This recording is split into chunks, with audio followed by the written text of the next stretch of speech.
per la seva gran tasca en el camp del vestuari teatral, per la seva generositat i sensibilitat, per tota una vida dedicada a les arts escèniques. Moltes felicitats i gràcies.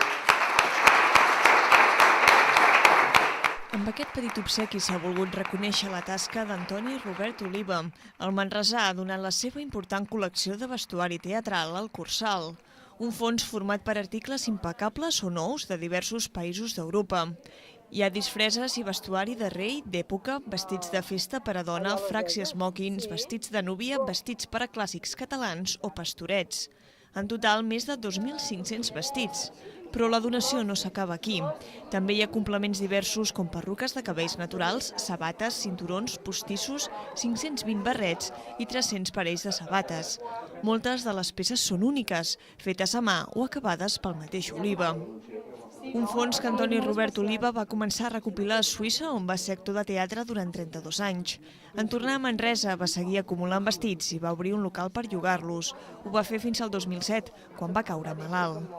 A partir d'aquí comença la meva preocupació per totes aquelles robes que havia anat aconseguint com petits tresors.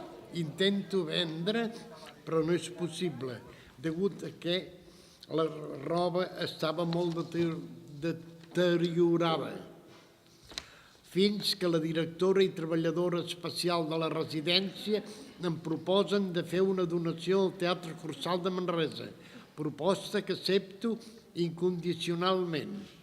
Ara estic satisfet i molt il·lusionat amb el que he fet. A partir d'ara, el vestuari servirà per a alumnes del taller de l'aula de teatre. El Cursal s'encarregarà de fer-ne el manteniment i la conservació. Es farà servir en accions de dinamització i produccions pròpies.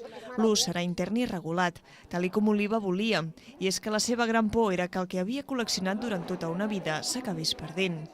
Una inquietud que va traslladar la directora de la residència La Font, on resideix des del 2007. Ell va pensar que era la millor opció i així va ser. Nosaltres estem molt satisfets de com s'ha portat a terme tot aquest procés. S'ha tingut en compte molt la seva història de vida, els seus sentiments, les emocions, que han entrat en joc en fer tot aquest pas. Després de 4 anys a l'armari, els vestits de torero, de reina de les neus, de comandant, de pirata o cabaret tornaran a tenir algú que els llueixi.